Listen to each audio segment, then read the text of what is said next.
While the popularity of knitting continues to grow, a lesser-known but ancient art is thriving here in Guilford.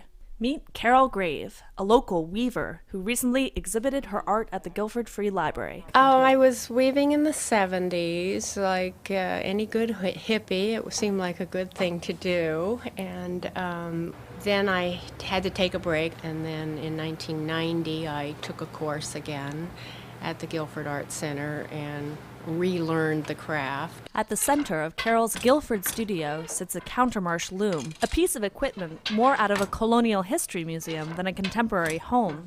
It's a hobby that occasionally gets a little lonely. For a long time, I was listening to books on tape. I could go through some good books. Now I find myself sort of talking out loud to myself and rehearsing conversations. And the work is far from easy. I can't weave more than about 4 or 5 hours a day. It's just too physically debilitating. While she works with some of the latest yarns, she still loves the challenge of recycling old materials.